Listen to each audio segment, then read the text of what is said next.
کیا آپ نے کبھی سوچا ہے کہ کچھ لوگوں کی دعائیں جلد قبول ہو جاتی ہیں اور جبکہ کچھ لوگ برسوں دعائیں مانگتے ہیں پھر بھی انہیں وہ چیز نہیں ملتی جس کی وہ خواہش رکھتے ہیں؟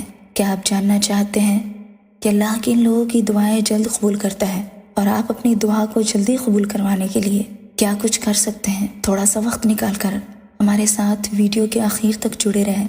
انشاءاللہ آج کی یہ باتیں آپ کی زندگی بدل سکتی ہے۔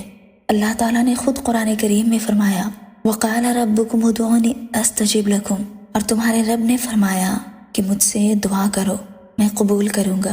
یہ وعدہ ہے خود اللہ کا، اور اللہ کا وعدہ کبھی ٹوٹ نہیں سکتا۔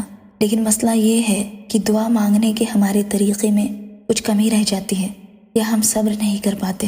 تو کیا آپ جاننا چاہتے ہیں وہ کون لوگ ہیں جن کی دعا جلد قبول ہوتی ہے؟ مظلوم۔ سب سے پہلا وہ مظلوم جس پر ظلم ہو رہا ہو۔ اللہ کے نبی کریم صلی اللہ علیہ وسلم نے فرمایا مظلوم کی دعا اور اللہ کے درمیان کوئی پردہ نہیں ہوتا۔ یعنی اگر کسی پر ظلم ہو رہا ہو، وہ آنسو بہا کر اللہ سے فریاد کرے تو اللہ فوراً اس کی دعا قبول کرتا ہے۔ والدین کی دعا، خصوصاً ماں کی دعا۔ اللہ کے نبی کریم صلی اللہ علیہ وسلم نے فرمایا والد کی دعا اپنی اولاد کے حق میں ضرور قبول ہوتی ہے۔ اگر آپ چاہتے ہیں کہ آپ کی زندگی میں برکت ہو تو اپنی ماں اور والد کو راضی کریں۔ ان کے دل سے نکلی دعا آپ کی تقدیر بدل سکتی ہے۔ مسافر کی دعا، حدیث میں آتا ہے کہ مسافر کی دعا رد نہیں کی جاتی۔ اگر آپ سفر میں ہیں چاہے کسی بھی مقصد سے تو اس وقت کی گئی دعا ضرور قبول ہوتی ہے۔ اور روزہ دار کی افطار کے وقت کی دعا، اللہ کے رسول صلی اللہ علیہ وسلم نے فرمایا روزہ دار کی افطار کے وقت دعا کبھی رد نہیں ہوتی۔ جب افطار کا وقت قریب ہو تو دل سے دعا مانگے، کیونکہ وہ لمحہ قبولیت کا ہوتا ہے۔ اور رات کے آخر پہر یعنی تہجد کے وقت کی دعا، اللہ کے نبی صلی اللہ علیہ وسلم نے فرمایا اللہ ہر رات سمائے دنیا پر نزول فرماتا ہے اور پکارتا ہے کون ہے جو مجھ سے مانگے تاکہ میں اسے عطا کروں۔ اگر آپ چاہتے ہیں کہ آپ کی دعائیں جلدی قبول ہو، تہجد پڑھنا شروع کر دیں۔ اب سوال یہ پیدا ہوتا ہے کہ اگر ہماری دعا قبول نہیں ہو رہی تو ہم کیا کریں؟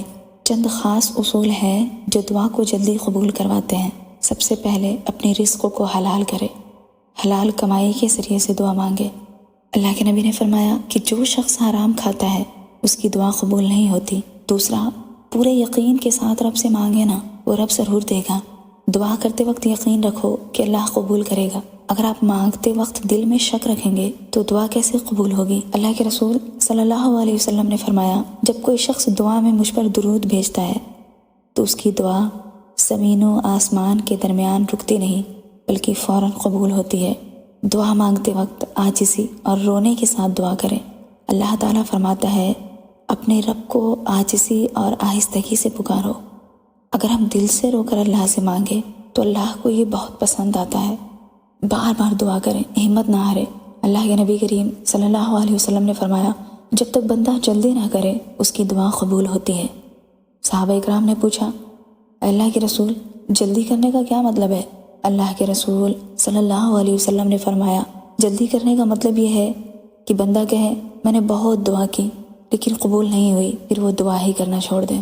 آپ نہیں جانتے اللہ ہمارے بہت قریب ہے، وہ ہم سے بہت محبت کرتا ہے۔ اگر آپ کی دعا فوراً قبول نہیں ہو رہی تو پریشان مت ہو، اللہ آپ کے حق میں بہتر چیز کا انتظار کروا رہا ہے۔ اچھا، اب ہماری دعائیں کیسے قبول ہوتی ہیں؟ دعاؤں کے قبول ہونے کے 3 طریقے ہیں۔ اللہ تعالیٰ نے 3 طریقوں سے دعاؤں کو قبول کرنے کا وعدہ کیا ہے۔ پہلا، وہ فوراً دے دیتا ہے، بندہ جیسے مانگتا ہے وہ اس کو عطا کر دیتا ہے۔ دوسرا، وہ بہتر وقت پر عطا کرتا ہے، یعنی اس کو انتظار کرواتا ہے، پھر بہتر وقت آنے پر اس کو نوازتا ہے۔ تیسرا، وہ اس دعا کے بدلے میں کسی بڑی مصیبت کو ہٹا دیتا ہے۔ تو صبر کریں، اللہ سے مانگتے رہیں اور امید نہ چھوڑیں۔